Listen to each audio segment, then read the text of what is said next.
Pues un saludo a todos nuevamente y es para mí, como siempre, pero en esta ocasión, pues nuevamente, un placer dar la bienvenida a nuestro invitado de hoy.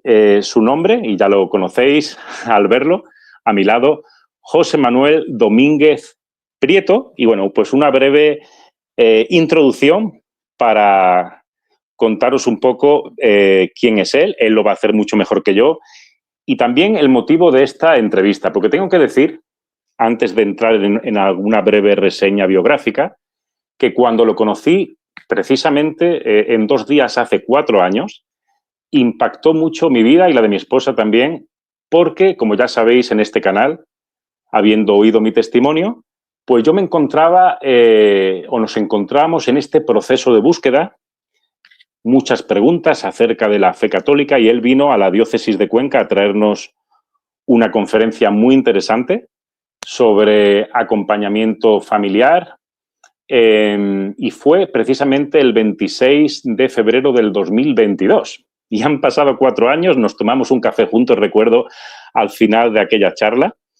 Y pues realmente impactó mucho pues nuestra vida, aquella charla, la conversación que tuvimos, como otros muchos medios que Dios fue usando para atraernos más a Cristo y a su iglesia. Pero antes de entrar un poco en aspectos biográficos de su vida, voy a comenzar con la palabra de Dios, que siempre queremos que sea el centro, ¿verdad?, de nuestra vida e incluso de estas entrevistas, ¿no? En el libro del profeta Isaías, capítulo 30, leemos el versículo 15, porque así dijo Yahvé, el Señor, el Santo de Israel, en descanso y en reposo seréis salvos. En quietud y en confianza será vuestra fortaleza. En una sociedad en la que estamos rodeados de, o quizá nosotros somos los que lamentablemente entramos en esa dinámica, estrés, prisas, nos falta esa quietud, ese reposo del que nos habla este versículo. Y hoy más que nunca, ¿verdad?, necesitamos ese reposo, esa paz y esa fortaleza que viene solo del Señor. José Manuel Domínguez Prieto, licenciado y doctor en Filosofía por la Universidad Complutense de Madrid. Su tesis versa sobre el método moral de la ética de Xavier Zubiri. Él es director del Instituto da Familia de Orense, que, entre otras cosas, se dedican al acompañamiento familiar, y él nos va a contar mucho mejor que yo en qué consiste su trabajo, quién es él y muchas cosas que van a salir también en esta entrevista. Bienvenido, José Manuel, Dios te bendiga. Muchísimas gracias, Sergio. Es una alegría este nuevo encuentro contigo, y es un encuentro que hemos deseado los dos durante mucho tiempo y hemos anhelado, así que por fin se ha hecho hoy pues, realidad, ¿no? Y bueno, en realidad lo importante no es lo que uno ha hecho, porque lo que uno ha hecho es pues nada, sino lo que uno está llamado a ser. O sea, en mi vida lo importante es no tanto lo que yo he querido hacer, porque cuando ha salido de mí, habitualmente no he tenido mucha repercusión, ha sido muy estéril y no ha llegado muy lejos. Y cuando he dicho que sí a la propuesta del Señor sobre mí, es cuando, en la medida de mi fidelidad, me he desplegado, ¿no? Con lo cual, la clave es quién estoy llamado a ser, ¿no? Quién estoy llamado a ser. Y un poco, pues eso, mi vida ha sido a trompicones y no siempre recto el intento de responder a sus llamadas. A veces no lo ha sido así, y así me ha ido a veces, de mal. Y cuando le he dicho que sí, mi vida ha dejado de ser sencilla, se ha complicado, pero mi vida ha florecido y se ha llenado de fecundidad, ¿no? Entonces, la clave, yo creo, es no quiénes somos, sino quiénes estamos llamados a ser, ¿no? Sí, entonces eres consciente, porque me siento identificado ya desde el principio con lo que dices, de que solemos resistirnos al plan de Dios a menudo, ¿no? Mucho. Bueno, esto es el pecado, eso es mi pecado también, cuando Dios me invita me sugiere, siempre con dulzura, con delicadeza, me propone un camino que al final es el bueno para mí y para la historia de la salvación, y yo me empecino en mis planes, ¿no? Cuando finalmente le he dicho que sí, y en la medida en que le digo que sí, las cosas han ido bien, ¿no? Pero no siempre ha sido así. O sea, yo cuando en algún momento de mi vida, en mi primera intención profesional era ser músico, porque se me da muy bien. En mi familia hay buenos músicos, mi abuela era pianista profesional y a mí me encantaba eso. Y yo era para mí un motivo de destacar, de hacerme fuerte, de ser alguien sin más. Y entonces, pues la música, que es un don que Dios me ha dado, pero en algún momento se convirtió en una idolatría, ¿no? Es más, en algún momento me di cuenta leyendo la Biblia, tienen ojos y no hablan, perdón, y no ven, tienen boca y no hablan. Bueno, pues es un poco como la guitarra. Para mí se convirtió un poco, por ejemplo, la guitarra y el piano en mis ídolos o en mis tótem, ¿no? Después el Señor dispuso que no, que me dedicase a algo que me exigía más esfuerzo que la música y que era menos brillante, que era la filosofía, ¿no? Que por fin le dije que sí, arrinconé un poco la música y todo en la parafernalia que llevaba eso y todo mi modus vivendi o moriendi más bien que llevaba asociada. O sea, bebía mucho, disipación social en muchas, bueno, pues, de muchas maneras, afectividad más inestable y menos definida, y incluso dejé Madrid porque, y puse distancia física y me vine a Galicia, que es la tierra de mi padre, ¿no? Entonces, un poco me refugié aquí.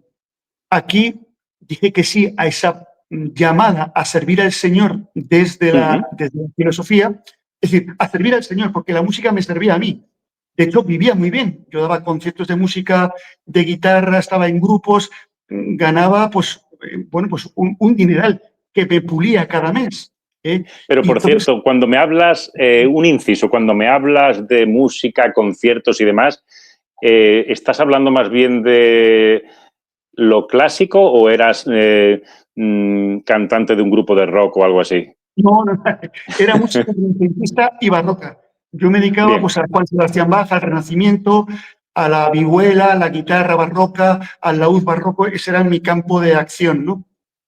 Y, y me había especializado mucho y, bueno, y también tocaba otras cosas que no eran eso en todo tipo de eventos, en embajadas, en circuitos culturales, en auditorios. Me empecé a cotizar más, oye, y cuanto más me cotizaba, más me llamaban, más me pagaban, más me gastaba, o sea, vivía el día. Pero yo sentía una profunda insatisfacción en mi corazón. O sea, y entonces, quizá vivía, bueno, era mi modo momentáneo de salir de mis propios complejos, de mis propios miedos, de mis propias intemperancias.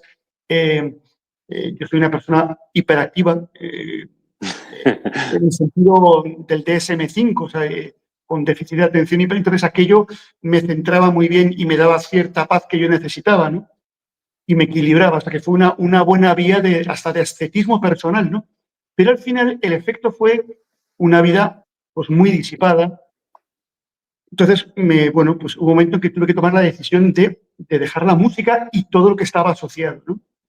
Para mí fue muy complicado, pero veía que, bueno, entonces tomé distancia, me propuse preparar oposiciones de filosofía, también tenía la carrera de filosofía, no me costó, me vine a Galicia de profesor de enseñanza media, aquí encontré la que es mi mujer y hemos ido, o sea, y he ido con ella haciendo avances y retrocesos personales en el camino de cada vez escucharle más.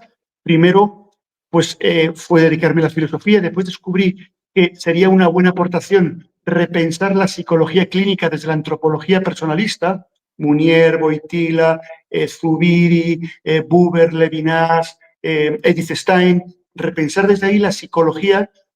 Hice ese esfuerzo y entonces también empecé a tener, pues vi que ese era un buen camino, empecé a tener más conferencias, más cursos, más proyecciones en el ámbito académico, empecé a tener colaboraciones con una universidad en Madrid. Sí. Finalmente, Pero aquí de nuevo la tentación, hombre, pues las tentaciones, ¿no? El poder, hombre, pues voy a hacer carrera universitaria para ser alguien. Otra Sí, vez, que de alguna forma, como antes, como músico, estabas siendo, no sé si usar la palabra admirado, sí, de alguna forma, y eso te ayudaba, como decías, en la autoestima, en centrarte, porque reconoces tu hiperactividad. Pero ahora, por otro lado, entrando en el mundo de la filosofía, podías estar cayendo en las mismas tentaciones, ¿no? no, caí en la misma tentación. O sea, pero la ahora música, en otro campo, ¿no? claro, o sea, vamos a ver, es cierto que yo tengo un déficit de atención muy potente. Por ejemplo, a día de hoy nunca logré ver una película seguida. Me tengo que levantar, incluso en el cine varias veces, para lo que sea. Sí, sí, nunca leo un libro seguido más de 15 minutos, no puedo. En esta entrevista es un esfuerzo ascético estar aquí contigo. No, estoy encantado, ¿eh? Pero porque puedo distraerme para muchos sitios, ¿no? Solo, pero ahí te tengo que interrumpir y así entrenamos tu atención, ¿no? Pero vamos a ver, ¿cómo alguien puede estudiar? Que por cierto, ahora nos vas a contar qué es eso de que has escrito más de 50 libros, que por cierto, como sabes, Evelyn y yo estamos a punto de que ya va a salir nuestro primer libro, que posiblemente sea nuestro único libro. Entonces, no sé si me encantaría seguir escribiendo, pero mi pregunta es, ¿cómo alguien que reconoces humildemente y abiertamente ese problema, bueno, o ese déficit de atención que tienes, cómo es posible que alguien así haya podido sacar esos estudios, esas carreras, escribir esos libros? Porque yo, sinceramente, si me levanto cada 15 minutos a la cocina a beber un vaso de agua, ¿cómo lo haces? Bien, pues primero, mi diagnóstico no es una ficción mía, es literal. Nunca me he medicado, afortunadamente, ¿no? Entonces, lo que bajo el DSM-5, bajo los manuales de psiquiatría, sería un trastorno, en realidad para mí ha sido una ventaja caracteriológica, porque me permite mucha creatividad. Las personas con hiperactividad y déficit de atención no es que no atienden a muchas cosas y por tanto podemos ser más creativos. Entonces, yo lo he empleado, yo no solo he estudiado filosofía y música a la vez, y no solo guitarra y piano, y no solo guitarra, sino el laúd renacentista y vihuela, que tiene afinaciones distintas. O sea, nunca me puedo, y no solo piano y órgano. Entonces, no puedo siempre, y no solo Bach y Weiss, y entonces, y Corelli. Entonces, mi dispersión, entonces, nunca escribo un solo libro, yo estoy a la vez escribiendo siempre varios libros. Claro, porque no puedo Wow. centrarme en uno porque me aburro. Y entonces, y es cierto, o sea, en mi trabajo saben todos mis compañeros que yo cada 10 minutos me levanto a dar una vuelta, tal, Bueno, leo entonces, Caminito. mientras estás hablando conmigo, estás atendiendo a 4 o 5 cosas más como mínimo, ¿no? Ahora. Bueno, no, estoy centrado, porque esto me ha obligado mucho más que otros a un cierto ascetismo, a luchar para lograr centrar la atención. Y entonces, a base de esfuerzos, yo he logrado atornillarme, primero eran 5 minutos, 7, 10, 15 sentado estudiando. Entonces, Wow. claro, rendía mucho. Y entonces el ascetismo hace que, o sea, con mi edad, que ya he pasado los 30, he logrado pues, por puro estetismo, fijar la atención, centrarme, aunque mi tendencia es a la dispersión.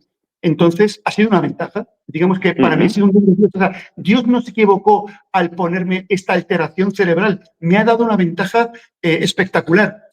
Muy difícil para mi esposa, por ejemplo, claro, porque yo los domingos me levanto una hora antes para hacer más cosas y mi esposa quiere dormir una hora más.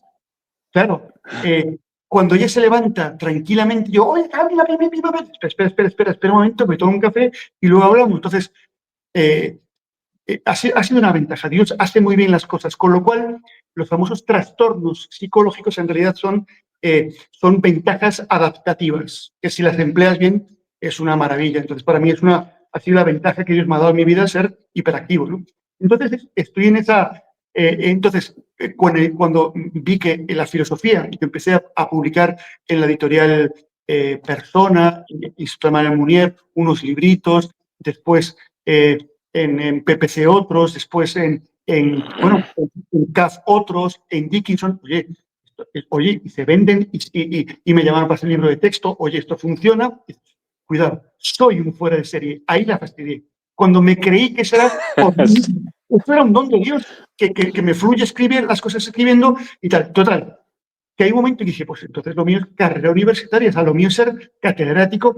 Oye, y de aquí, que no, y de hecho tenía y tengo muy buena relación con la Universidad Católica de Ávila, que es una maravilla, con la Universidad Francisco de Vitoria, que me llevo muy bien, es la gente más buena del mundo y más capaz.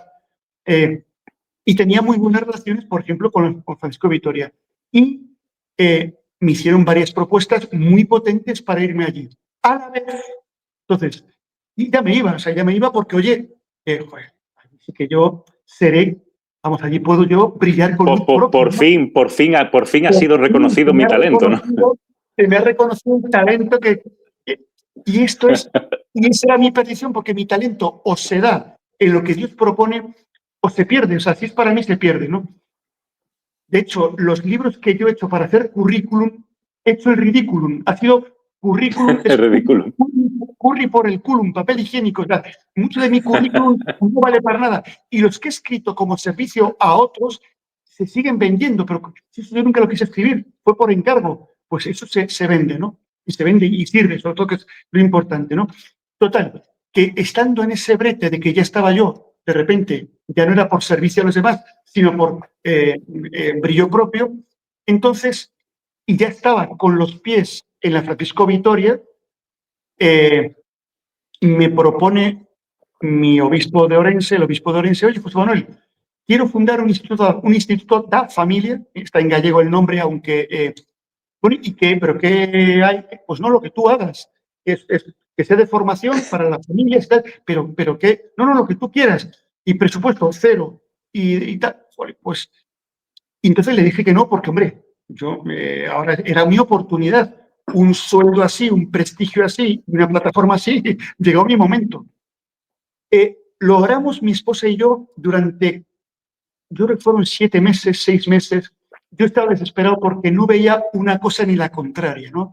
El Señor, ¿qué quieres tú? Sí, eso es complicado, Porque las dos cosas eran buenas. Irme a una universidad católica, una proyección muy buena y podía hacer cosas muy buenas por los demás, porque de hecho lo hacen allí, era bueno. Y quedarme en Orense montando una institución que no había nada, pero en principio el servicio a las familias, pues también estaba bien. A las alturas de mi vida, 50 añitos, pues es un buen momento para dejar algo bueno en tu historia, ¿no? Las dos cosas eran muy atractivas. El Señor, entonces yo no veía, y que Señor, mándame una señal. Bueno, ¿Cuál fue esa señal entonces? el Señor se toma todo muy en serio y como yo no veía, y soy duro de servicio, pues fui a ya había quedado con el rector de la Universidad Francisco de Vitoria para firmar papeles. Era un mes de febrero también. Antes me pasé por la Católica de Ávila a saludar a Pérez Soba, a un profesor y sacerdote espectacular que está en San Dámaso, muy amigo de mi hermano Pablo, y haciendo ese viaje, iba en coche, ya firmaba allí, de hecho, con la idea de que bueno, pues al año siguiente mi esposa iría para allá, mi hija ya estaba en la Francisco Vitoria estudiando, sigue en Madrid, está casada y tiene 2 niños que son mis nietos, que son una maravilla, y en ese viaje de repente a la altura de Tordesillas, pasado Tordesillas, cae una granizada monumental, pero de repente se desplomó el cielo, no estaba prevista ninguna granizada, se congeló el suelo, el coche de delante, me acuerdo, era un Volkswagen Polo, empezó a hacer así, y yo, mala gestión intuitiva, frené en seco y a 120 por hora el coche empezó a patinar contra un talud bastante potente. Yo me encomendé al Señor, dije, Señor, ayúdame por favor. Entonces el coche estaba descontrolado. Entonces nada, me pegué el castañazo, me sentí totalmente protegido por el Señor, o sea que sin duda me abrazó porque yo me sentí hasta cómodo. O sea, el coche quedó sinistro total hasta el punto que se desgajó el motor, las ruedas salieron disparadas, quedó todo aplastado salvo la puerta del conductor. Abrí la puerta del conductor, cayó un rosario de mi hermano Pablo que me había regalado antes de morir, esto fue un año después, o 2, una estampa de San Juan Pablo II y yo dije, ya está, no llego a la Francisco Vitoria. Pues, y entonces de repente vi claramente, pero vamos a ver, voy a estar yo yendo y viniendo tal y tal, mi esposa del momento en Orense, si tengo que estar junto a mi esposa, y aparte lo que me propone el obispo es apasionante. Oye, mira, no, y entonces lo vi claro, me quedo. En un segundo. En un segundo, y aparte yo estaba muy agradecido, de repente estaba contento, ¿no? Aparte, mi esposa, que nunca me llama en los viajes cuando voy conduciendo, nunca lo ha hecho ni lo voy a hacer, me llamó. Oye, José Manuel, ¿te ha pasado algo? Dice, sí, tengo una noticia que darte. Tengo 2 noticias.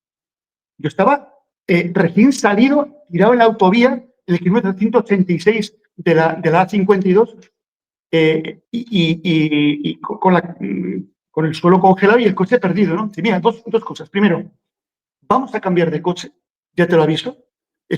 Quiero darte la primicia. Y segundo, he decidido que me quedo en Orense y vamos a sacar adelante el Instituto de la Familia. ¡Ay, qué alegría me das! Yo no te quería influir, pero es que yo es lo que necesitaba y tal. Creo que es la mejor opción. Es lo que ella quería.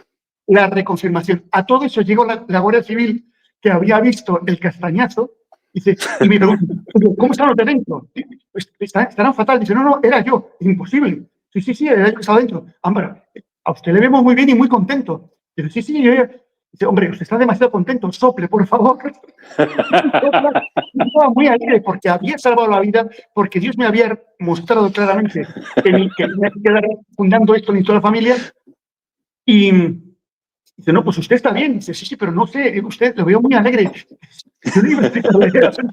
¿Y pues sí, le explicaste por qué estabas tan alegre?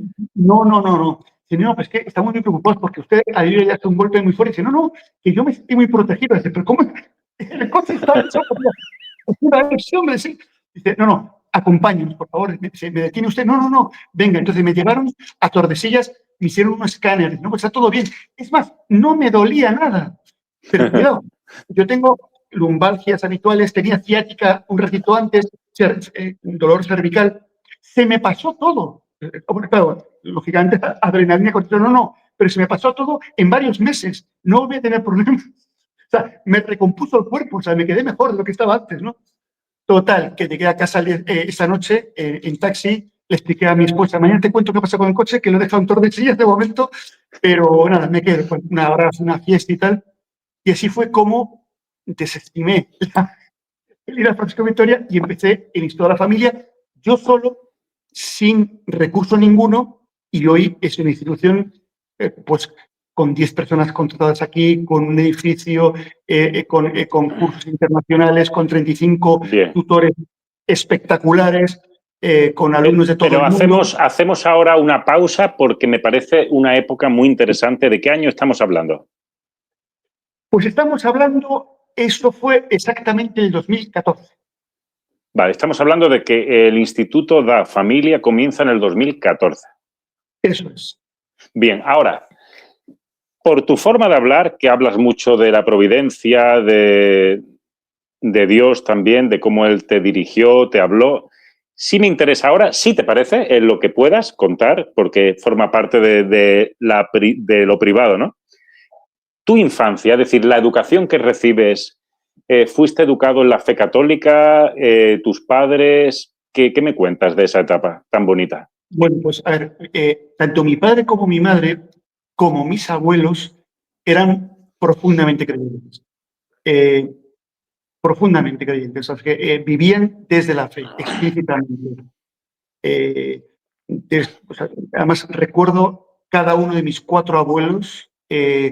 Por ejemplo, con mi abuela empecé a rezar el rosario con 7 años y que a mí me parecía un rollo, pero con ella lo llevaba bien, ¿no? Con mi otra abuela, que murió siendo yo muy joven, pero era un poco la terciaria franciscana, era un poco el tema de la fe, era la luz para todos y para todas las acciones del día a día. También mis abuelos se declaraban. Y después mis padres, cada paso que daban era desde la fe y su relación con Cristo, su pertenencia a movimientos de iglesia, pertenecían a equipos de Nuestra Señora, que es un movimiento de matrimonios, y bueno, y teníamos muchas reuniones de matrimonios, se hacían oración y hacíamos oración con ellos. O sea que estaba en casa. Después, mis hermanos son unas personas de una fe. Cuando tenemos no sé cómo se llama esto, un grupo de WhatsApp que se llama Doblemente Hermanos, porque sobre todo somos hermanos en la fe y también de sangre, pero somos sobre todo hermanos en la fe, o sea que es nuestro el hilo conductor de nuestra relación, aún hoy, ¿no? Incluido mi hermano pequeño, que era el más, bueno, pues el más santo. Recuerdo, tenemos fotos muy divertidas en Fátima, estamos en la capillita de las apariciones, a Capellino de las apariciones, estamos todos de rodillas, pero posando para la foto, y el único, mi hermano Pablo, que es el que estaba allí atento a la Virgen. Es más, no supo ni de las fotos, ¿no? Y entonces le llamaban, Pablo, Pablo, y el chico estaba ahí rezando y todos saludando para la foto, ¿no? Pero bueno, ¿Qué edad tenía Pablo en aquella época? pues serían 4 años o 5 años. ¿Y cuántos años te llevabas con él? 4 años. Me llevo 4 años. Bueno, ahora ya Mira, se ha quedado como yo y mi hermano, eternamente. nos llevamos 4. Sí, qué bueno. Sí, nos llevamos Entonces, toda tu infancia giró en torno a una educación cristiana. Pablo ya también desde niño mostrando pues vocación, inquietudes. ¿Tus otros sí, dos hermanos también? sí, pronto.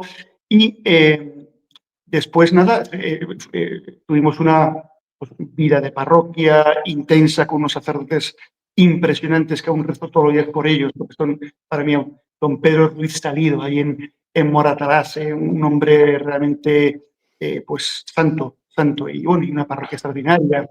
Y bueno, muy buena relación. Tuvimos también relación y formación con gente del Opus Dei, relaciones. O sea, tenemos varios puntos de refuerzo y fue realmente extraordinario, ¿no? Y mis hermanos se mantuvieron siempre muy fieles, pero yo me torcí un poquito pronto. Sí. En cuanto con el tema de la música, yo empecé, porque a beber más de la cuenta, a ser más frívolo en trato con unos y con otras, sobre todo con otras, como yo sabía, mi conciencia claramente, y además yo era muy lector de San Agustín, que eso no era muy correcto y Sí, no era de muy hecho, él también tuvo algunos deslices, por cierto. potentísimo. Entonces yo decía como él, sí, me tendré que convertir, pero de momento no, que me lo estoy pasando muy bien, ¿no? Pero se iba ahondando las heridas, las autoblapsis. O sea, las heridas no son solo las que te hacen los demás, son las que me hago yo a mí mismo con mi pecado, ¿no? Y entonces yo me fui debilitando, pues diversas pasiones se iban adueñando de mí, fundamentalmente la soberbia, pero no solo, yo era experto en pecados capitales, ¿no? Y entonces, bien, pues hubo un momento en que yo estaba muy lejos de la iglesia. Incluso cuando después pues, rompí con la música, rompí con una novia que tenía entonces, majísima, buena persona, pero con la que yo sentía que no podía vivir conforme a esas convicciones profundas, pero yo tampoco estaba muy activado como cristiano. Tomé distancia, me vine a un monasterio pero bueno, tomé distancia. Yo recuerdo que tanto mi madre como mi padre como mi hermano Pablo rezaban mucho por mí, pero yo me iba alejando porque mis compañías, mi pareja, todo aquello era en dirección contraria, claramente. Eso sí me interesa. ¿Qué te decía? Porque no sé si tu hermano Pablo ya estaría en el seminario. ¿Qué te decía Sí, él a nivel personal como hermano? ¿Qué te decía? pues mi hermano Pablo sería un excelente coach o acompañante porque no me aconsejaba, estaba a mi lado, me preguntaba, oye, pero tú realmente eres feliz y realmente haciendo esto eres feliz. Él no me decía, o sea, no moralizaba, no me... algunas veces, hombre, piénsalo bien, ten cuidado, me escuchaba mucho y me hacía muchas preguntas. A mí eso No te juzgaba, no te hacía sentir... Cero. Cuando yo tomé alguna determinación como dejar cierta novia o dejar cierto ambiente o dejar... ¿Cuánto he rezado por esto? Me decía, pero no me lo había dicho antes, ¿no? Mi madre se me decía, no me gusta esta chica, no me gusta esta... Has llegado bebido, te has llegado... Yo llegaba a casa, hola, buenas noches, me voy a cama. Entonces... Bueno, hago un pequeño inciso por si hay algún despistado por ahí. De hecho, como mi canal, aunque todavía es pequeño, va creciendo, pero lo siguen también hermanos evangélicos, voy a decir un pequeño inciso. Yo iba a compartir pantalla, no hemos podido hacerlo por problemas técnicos, pero es decir, después en descripción voy a dejar enlace tanto de Instituto Davida, del que José Manuel es director, también del documental La Última Cima, voy a dejar también un enlace, que por cierto, no es por hacer publicidad, pero tengo que decir que se encuentra en la plataforma Amazon Prime, que de hecho José Manuel no lo sabía hasta que yo se lo dije.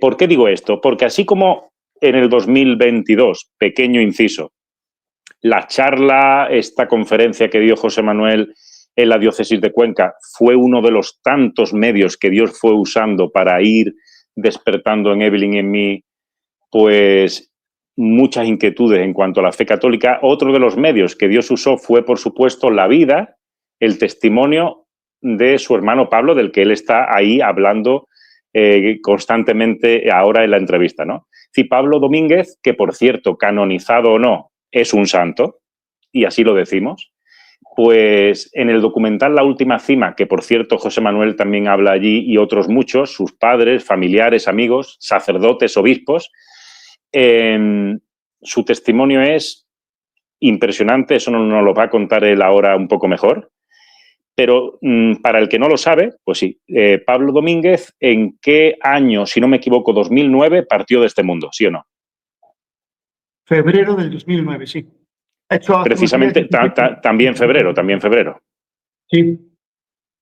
¿Y cómo tuvo que ser? Porque claro, aquello nadie lo esperaba, ¿no? Aunque todo eso se ve en el documental que por supuesto aconsejamos, pero aquel 2009, aquella noticia, yo creo que no es por traerte recuerdos, pero creo que no podrás ni explicarme cómo se recibe una noticia de ese tipo, ¿no? Pues mira, visto ahora con 17 años de perspectiva, sí. Yo creo que mi familia y yo fuimos unos privilegiados extremos, porque evidentemente Pablo era decano de San Dámaso, pleno de inteligencia, de relaciones, tiene una relación con todos y cada uno en particular muy intensa, muy diaria. Yo hablé con él, como todos los miembros de mi familia, que no sé cómo pudo ser eso el día anterior a su muerte. Y claro, llega la noticia que pues, llama a mi madre, oye, mira, a la 1 de la mañana, que Pablo se ha perdido en el Moncayo. Dije, bueno, Pablo no se pierde en el Moncayo porque es un montañero espectacular y el Moncayo, vamos, es como para él la lógica matemática, es algo conocido y ahí no se pierde, ¿no? Entonces, ahora tiene un accidente. Entonces, a la 1 de la mañana agarré el coche en Orense, Madrid, esperé a un hermano mío, a mi hermano Juan Miguel, que venía de Guadalajara, y Madrid, Tarazona. Y llegando a Tarazona nos dieron la noticia que habían encontrado el cuerpo y que había el suyo y el de Zara, amiga suya y amiga nuestra, y que habían fallecido los dos, ¿no? Entonces, bueno, claramente, por un lado, la impresión intensísima de la muerte de un hermano de una manera inesperada, drástica, pero por otro lado, una paz interior y un convencimiento de que Pablo estaba bien, impresionante. De hecho, hubo un montón de elementos. Por ejemplo, el día de la muerte de Pablo, la misma hora de su muerte, estábamos viendo fue a las 3 de la tarde.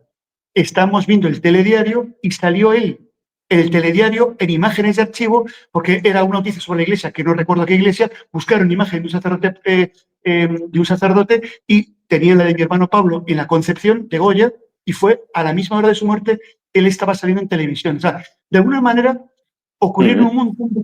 O, por ejemplo, mi hermana llamó a esas horas también, oye, ¿no has visto el cielo? Qué bonito está, es que está especialmente bonito. O sea, hubo un montón de cosas así muy llamativas y después la verdad es que sentimos mucha paz, mucho dolor.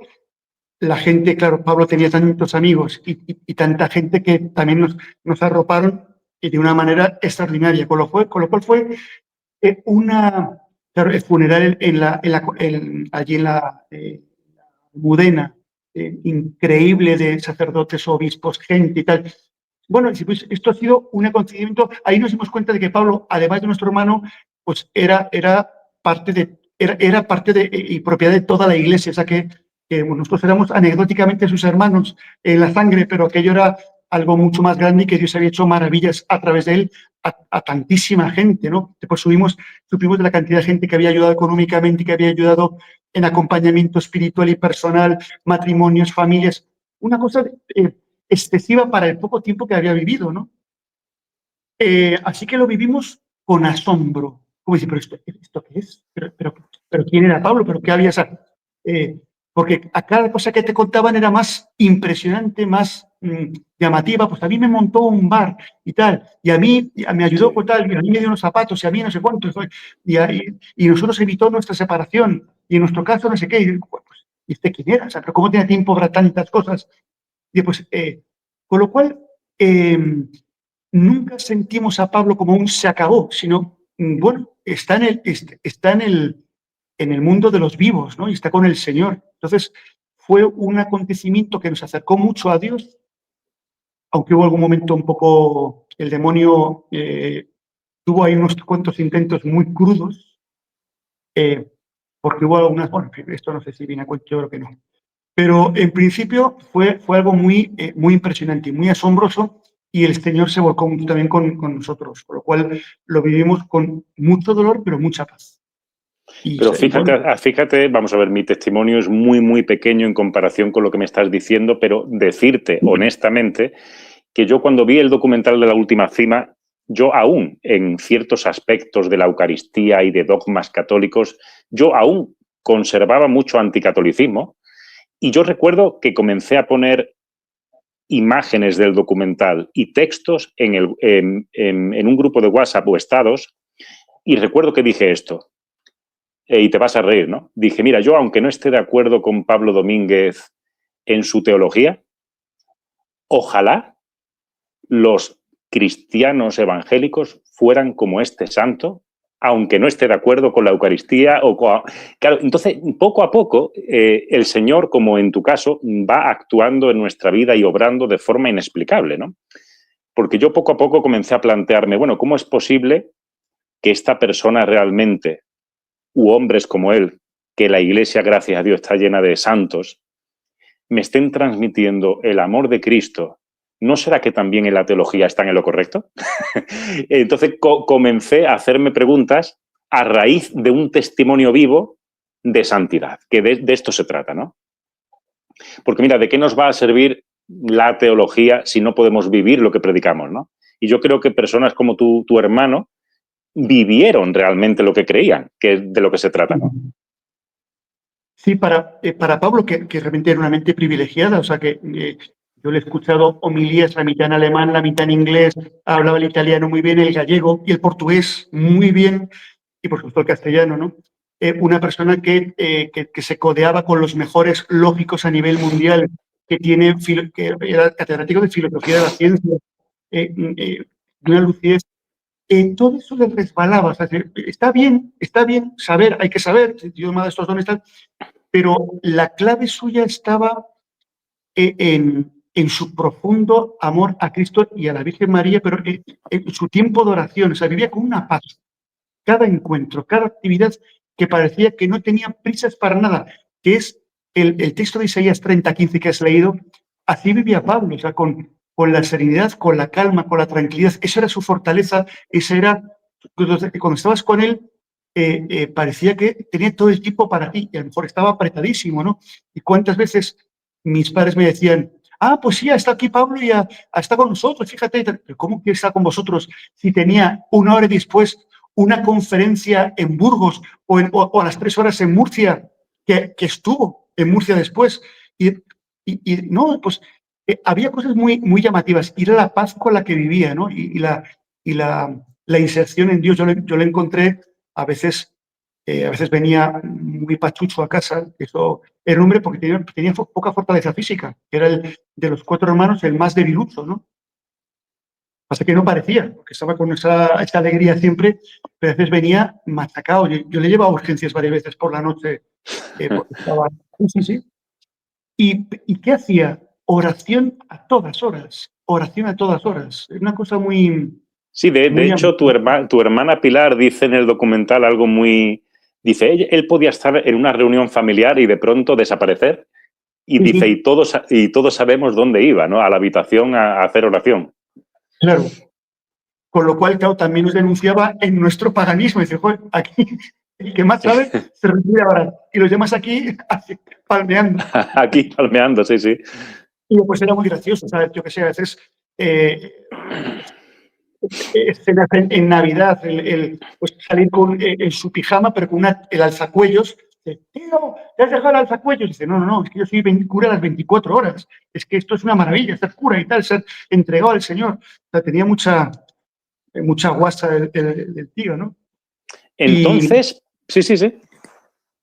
Sí, no, podemos volver a esto otra vez, pero ahora estoy pensando un poco en el año, ¿no? Del que estábamos hablando. Es decir, 2009, Dios llama a tu hermano Pablo a su presencia, a su amiga Sara también. Sara se llamaba. ¿sabes? Y claro, y 5 años después, es decir, que tú ya habías pasado un proceso de duelo, de pérdida, también de paz y de alegría por saber que tu hermano está con el Señor. Y 5 años después es cuando ya comienzas, en el 2014, el Instituto de la Familia. Sí, lo de la muerte de mi hermano a mí solo me sirvió para pegarme más al Señor, para agradecerle. Nunca me lamenté de su pérdida, nunca le pedí al Señor explicaciones. ¿Por qué te has dejado? Sino, oye, gracias por habérmelo dado 42 años. Además, era el día de San Cirilo y San Metodio, que uno de ellos, San Cirilo, murió a los 42 también. Es curioso, También. ¿no? Sí, lo tenía mi hermano Pablo subrayado en la mesilla la noche anterior a su muerte, a los 42. Pues ahí fue el día siguiente, ¿no? Y bueno, pues lo que sí me afirmó es en que mi vida no podía ser vulgar, o sea, sino que tiene que ser algo excepcional, no por mí, sino en cuanto entrega al Señor. Y yo, claro, estaba la tentación, sí, sí, hazte excepcional y entrégate al Señor. Entonces, y yo también quería ser, bueno, pues darle al Señor algo especial como lo hizo mi hermano Pablo, ¿no? Y entonces, pues, me plantea el obispo esta cuestión. Yo le dije que no. Primero porque estaba a punto de irme allí, porque allí mi sueldo iba a ser, no voy a decir cuál, pero muy bueno, y aquí Muy era 0 bueno. euros, 0 euros, porque no hay dinero, no había dinero. Era una fundación que tenía un mínimo, pero no para pagar un sueldo, sino... Pero aquí o me metía a tiempo completo o no podía. Pero al final, después del batacazo con el coche, le digo al obispo que sí. Empecé y dije, mira, al paso del tiempo pasaron dos cosas.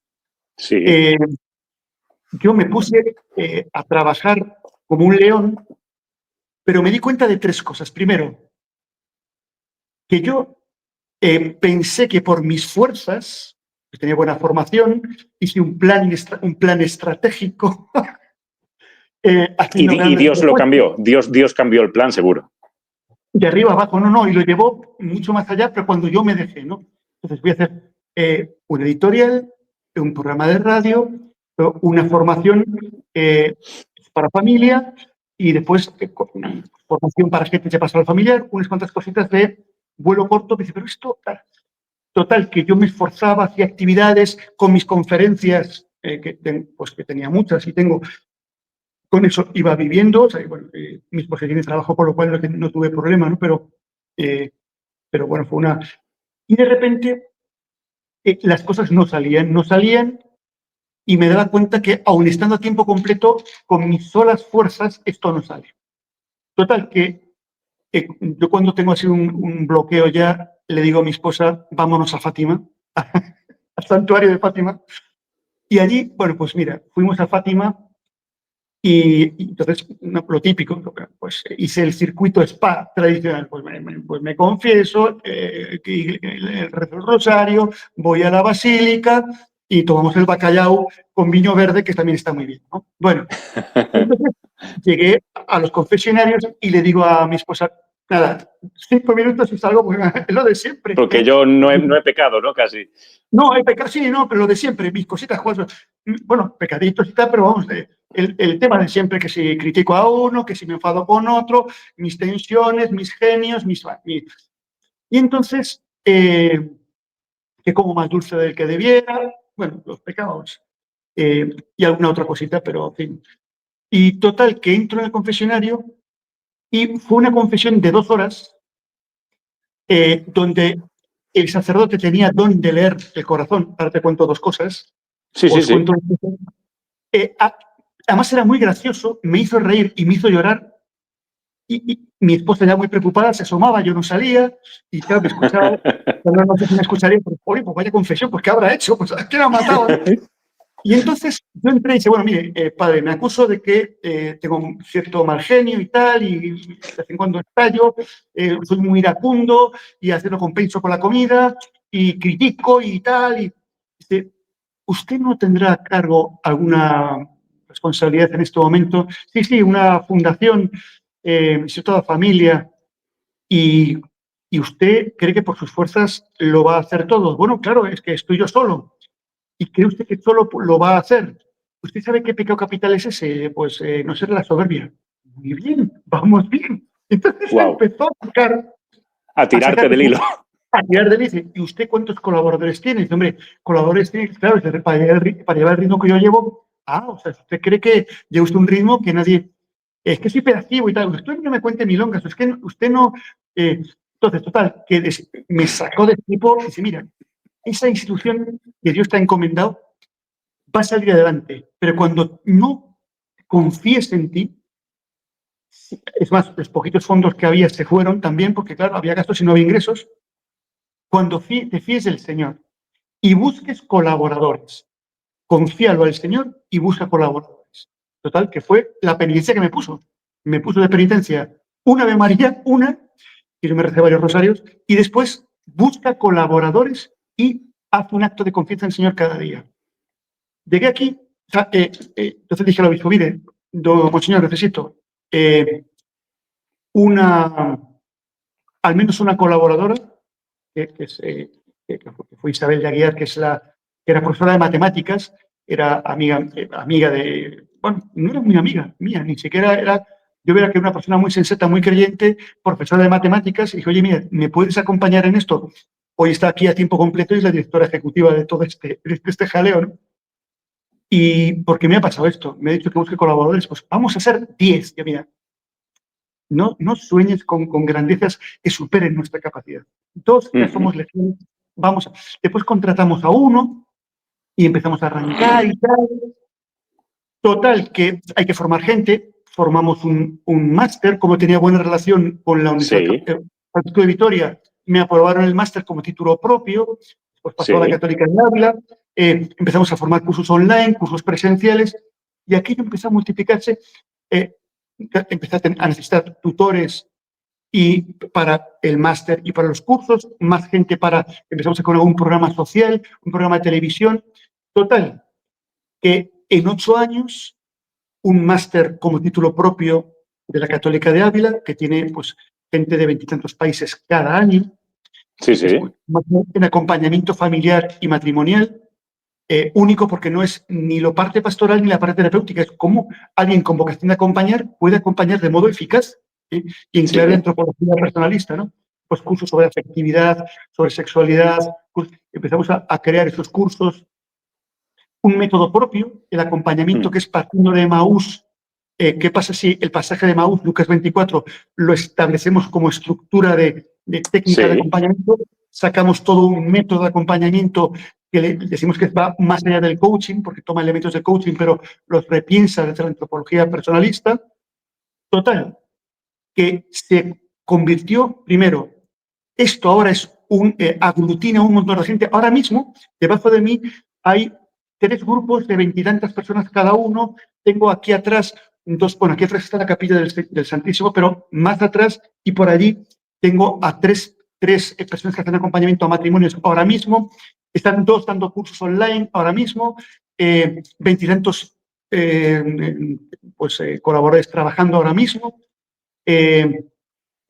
otros 2 que están dando conferencias por Galicia ahora mismo haciendo acompañamiento a inmigrantes, a familias. Bueno, un despliegue que ahora yo soy el No lo espectador. crees, no lo crees. Yo solo cada mañana hacemos oración todo el equipo y mi oración, bueno, nuestra oración es, Señor, gracias, porque en algún momento pedimos peces. Después, cuando la red no podíamos con los peces, pedimos pescadores. Y ahora solo damos gracias, porque cada día es un milagro sobrecogedor de cómo van saliendo las cosas, ¿no? Pues Entonces, yo recuerdo que, porque ahí sí que me interesa también para que expliques de qué forma quien lo desee puede apoyaros. Yo voy a dejar el link del Instituto da Familia de Orense. Yo recuerdo que después de conocerte, de marzo a mayo del 2022 hice un curso precioso, que lo recomiendo, de acompañamiento familiar, que aún ese curso, que ahora tenéis otros más, pero aquel era muy bueno. Recuerdo que eran 2 meses, más o menos. ¿Qué curso recomendarías a una persona que realmente sea padre, tutor, consejero, sacerdote o no, laico, para empezar a abrir apetito, ¿no? pues a ver, tenemos por un lado el máster, pero yo solo recomiendo a los que ya sientan la vocación de acompañar familias y matrimonios o acompañamiento educativo. Después, para profesores tenemos uno que se llama H29. Sí. H29 porque es Hechos de los Apóstoles, acaba en el capítulo 28, pues escribamos el capítulo 29. Entonces, eso sería para profesores, cómo acompañar, cuál es mi identidad, mi misión, cómo comunicar, pero digamos la puerta de entrada son 2. Uno que es solo vídeos, hecho por el equipo del BBVA, los que hacen estos vídeos espectaculares, Sí. que se llama Acompañar a la persona, es solo visual, son Sí. capítulos frescos, breves, de impacto. Y después otro, el arte del acompañamiento. A partir de eso, Sí. acompañar la persona y el arte del acompañamiento. Eso se ve en formaciones, en la página web, en formación, Instituto da Familia DA, porque está en gallego, aunque toda la página está en castellano, .es, y ahí se ve la formación. Entonces, el arte del acompañamiento y acompañar a la persona. Pero claro, si un profesor, por ejemplo, necesita, por ejemplo, estoy ahora trabajando a toda velocidad y va a salir ya en combinación con la Fundación del Vives, el curso de acompañamiento, o sea, es profesores que acompañan a padres en tutoría. ¿Cómo acompaño yo a padres? Pues le damos, son 4 cursos, ¿no? Sí, pero a mí me pareció muy interesante ya el curso este que hice, acompañamiento familiar, que había vídeos y algunas lesiones sobre, es decir, conflictos con los adolescentes, cómo tratar con padres que tienen problemas con adolescentes. Sí, ¿alguna experiencia o anécdota, aparte de los cursos que estamos viendo y recomendando, qué anécdotas o algún testimonio verdaderamente de familias que hayan sido enormemente ayudadas en situaciones de conflicto porque la adolescencia, ya sabes, es decir, si os dedicáis a acompañar a adolescentes o a padres de adolescentes, tendréis miles de historias que contar. Bueno, primero, aquí, además de la familia, tenemos el centro de acompañamiento familiar donde continuamente estamos acompañando nosotros, estamos formando, nos acompañan y acompañando. La experiencia. Y, a ver, tanto de la gente que hace, o sea, nuestros cursos, o sea, nuestra motivación no es la económica, solo queremos lo justo para mantenernos. O sea, no hay un...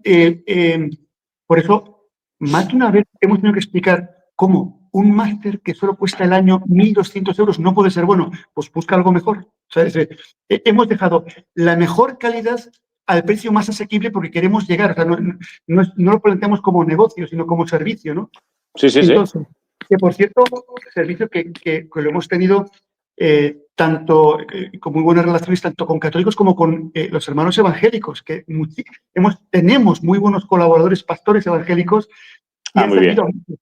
Y tenemos matriculados habitualmente pastores evangélicos y son, vamos, una delicia, ¿no? Porque estamos en la misma longitud de onda, ¿no?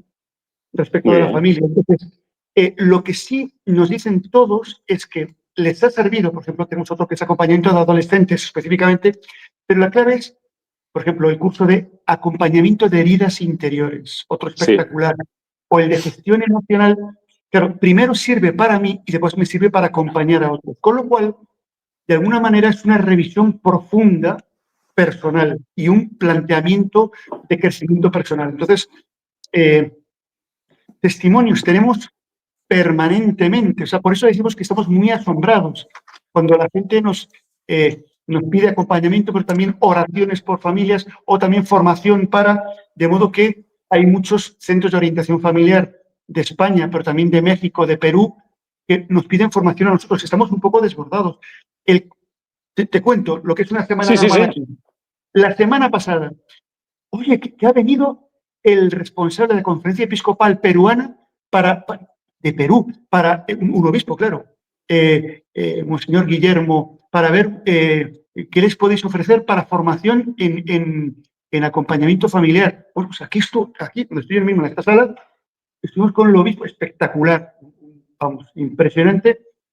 Y cómo de Perú nos piden nosotros formación, bueno, y de Chihuahua a México, toda la diócesis haciendo cursos con nosotros, tenemos, por ejemplo, con Jaén, con Córdoba, con Granada, con Murcia, tenemos una relación excepcional, bueno, por supuesto en Galicia estamos muy con Madrid. Entonces, ¿cómo? Lo que nos asombra es que lo que nosotros hemos dado, porque es lo que podíamos dar, por lo que se nos da, Sí.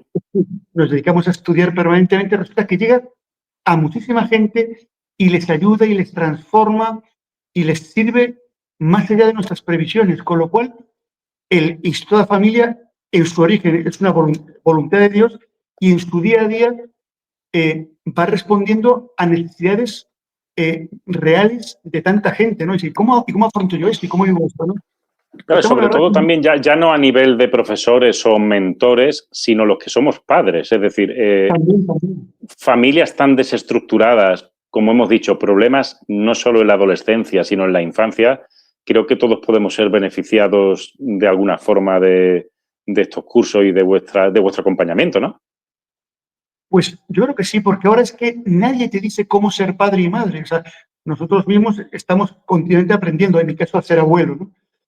También. Pero sí es, digamos, y después de otra cosa que me está impresionando, o sea, cómo en este momento el Espíritu Santo está suscitando en tantas personas, habitualmente de 40, 45, 50, 55, 60, 65, el descubrimiento de que tienen vocación de acompañar a otros.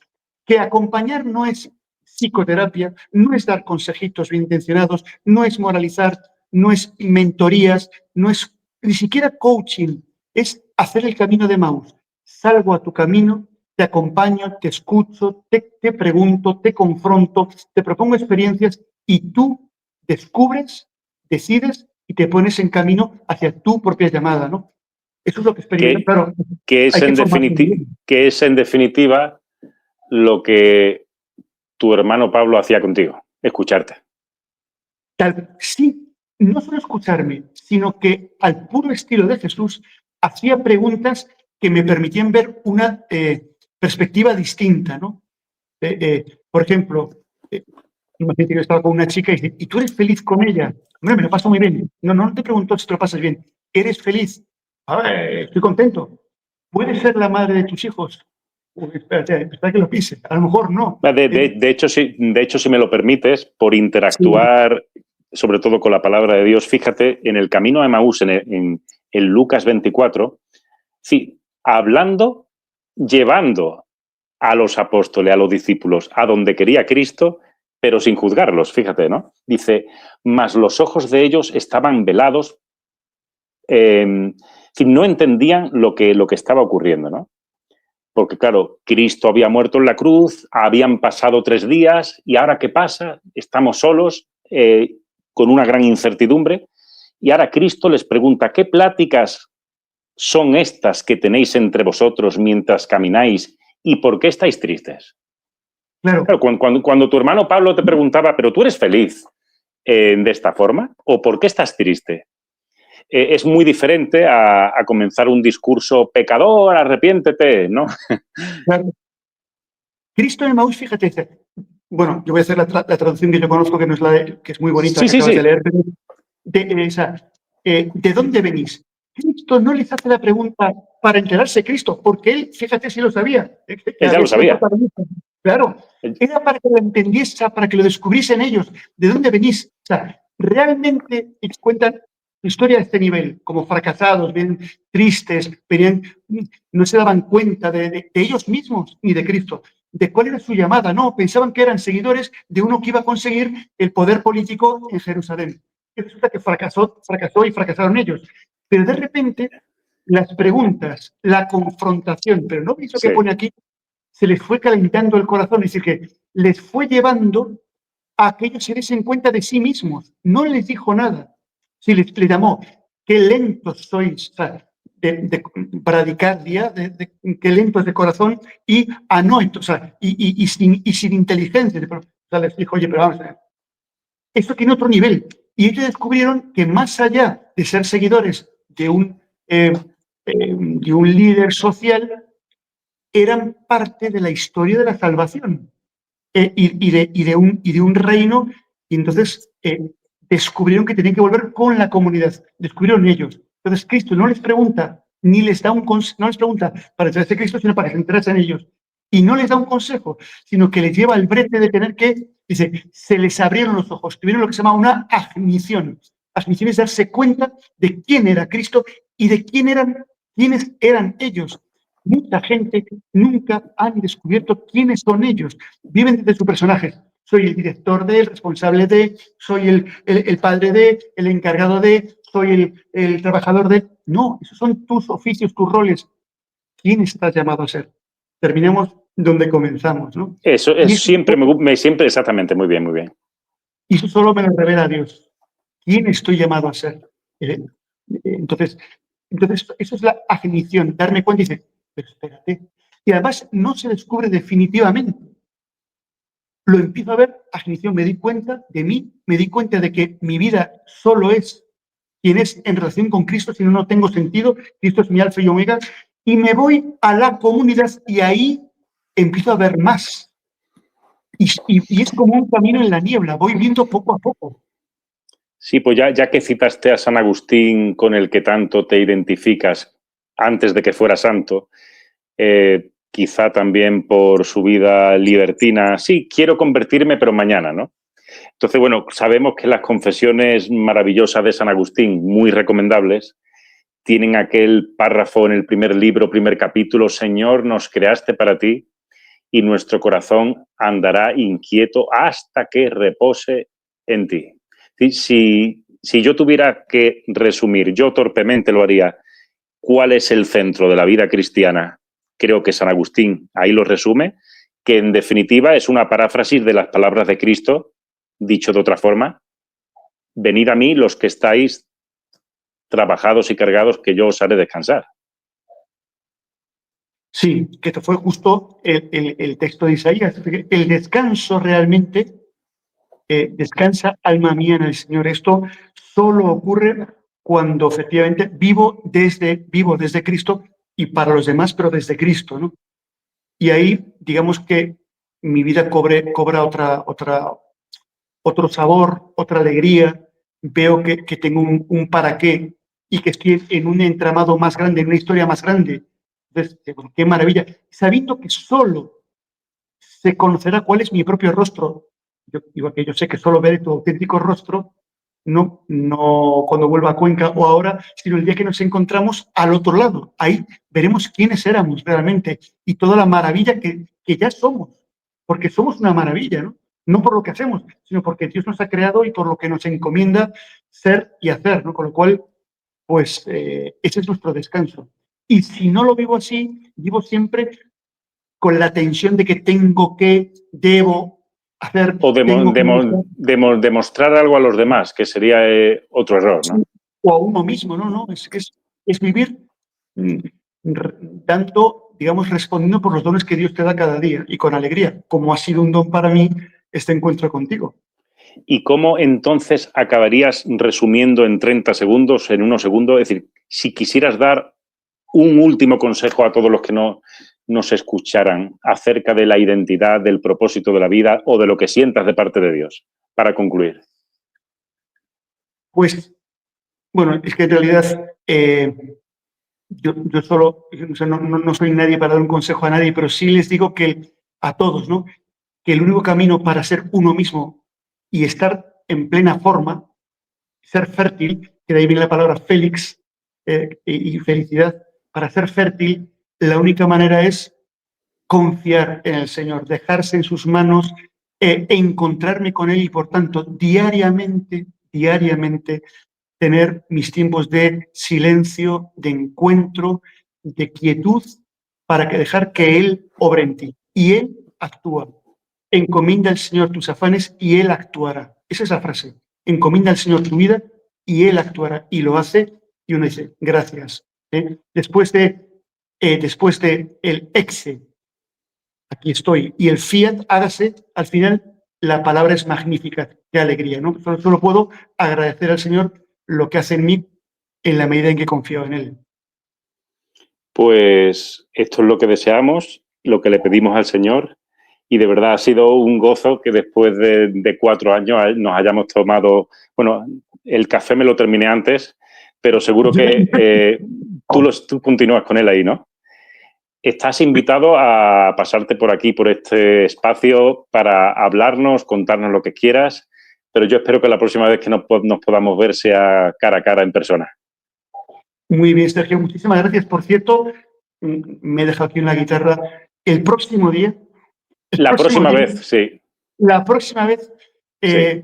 traduzco todo esto, porque eso sí, la música ahora me sirve para traducir musicalmente lo que digo conceptualmente. Así que el próximo día lo musicalizamos. Gracias, Muy bien. Sergio. Ahora, después de esta grabación, podemos hablar un minuto más y, bueno, pues un saludo a todos, que el Señor os bendiga y muchas gracias, José Manuel. Muchas gracias. Gracias.